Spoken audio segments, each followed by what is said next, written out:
అందరికీ హృదయపూర్వక నమస్కారాలు. వన మహోత్సవ కార్యక్రమాన్ని అందరూ సామాజిక బాధ్యతగా తీసుకోవాలని మనస్ఫూర్తిగా అభ్యర్థిస్తున్నాను. పర్యావరణ సమతుల్యత కోసం పచ్చదనాన్ని పెంచాలి అనేది ఎన్డీఏ కూటమి ప్రభుత్వ లక్ష్యం. 29% ఉన్న పచ్చదనం 50% తీసుకెళ్లాలే లక్ష్యంగా పనిచేస్తున్నాం. ఈ వన మహోత్సవ కార్యక్రమంలో మరొక ముఖ్య విషయం, వృక్షజాతుల ఎంపిక చాలా కీలకం. అవి స్వదేశీ వృక్షజాతులను ఎంపిక చేసుకోవటం చాలా అవసరం. స్థానిక వృక్షజాతులు నాటడం ద్వారా జీవ వైవిధ్యాన్ని, నేల ఆరోగ్యాన్ని మరియు పర్యావరణం మరియు మానవ ఆరోగ్యాన్ని కాపాడిన వాళ్ళు అవుతాం. అందుకే దేశవాళీ చెట్లు పెంచడం చాలా అవసరం. మన దేశ భూ వాతావరణ జీవ వైవిధ్యాన్ని ముప్పు కలిగించే అన్య దేశ జాతుల్ని నాటడం మనందరం మానుకోవాలి.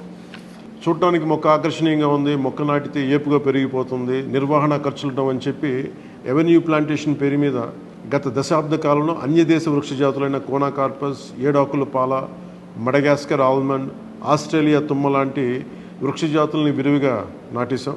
వీటి మూలంగా పర్యావరణానికి ప్రయోజనం కంటే కూడా ఆరోగ్యం మీద, భూగర్భ జల సంపద మీద చాలా తీవ్ర ప్రభావం చూపుతూ ఉంది. అందరూ ఆ ప్రాంత జీవ వైవిధ్యాన్ని పెంపొందించే స్వదేశీ జాతులను మాత్రమే నాటాలి అనేది ఏ దేశపు వృక్ష శాస్త్రజ్ఞుల్ని అడిగినా చెప్పే మాట ఇది. కానీ ఆ వాస్తవాన్ని విస్మరించి విదేశీయ మొక్కల మోసుతో రాష్ట్రమంతటా కోనాకార్పస్తో నింపేశారు. కోనాకార్పస్ అసలు మొదట పరిచయం చేసిన అరబ్ దేశాలే దాన్ని నిషేధించినాయి. ఎందుకంటే దాని దుష్ప్రభావాలను గుర్తించిన వెంటనే నిషేధించారు, తీసేశారు. మన దేశంలో తెలంగాణ, గుజరాత్, కర్ణాటక, అస్సాం ప్రభుత్వాలు కూడా వీటిని నిషేధించినాయి.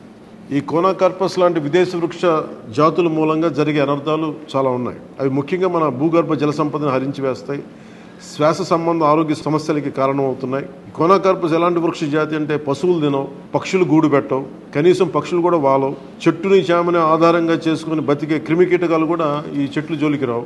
పక్షులే దూరంగా ఉండే ఈ మొక్కల్ని మనం మోజులో పడి ఎందుకు వేయాలి అనేది కీలకమైన ప్రశ్న.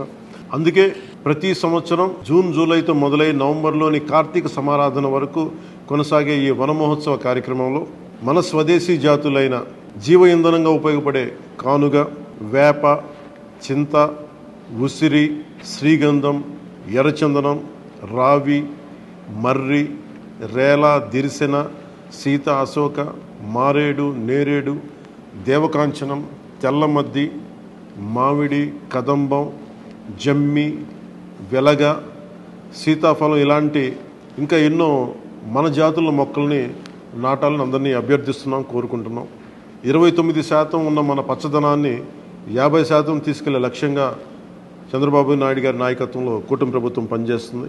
అందరం కలిసి పచ్చదనాన్ని పెంచుకుందాం, పర్యావరణాన్ని కాపాడుకుందామని తెలియజేసుకుంటూ జై హింద్.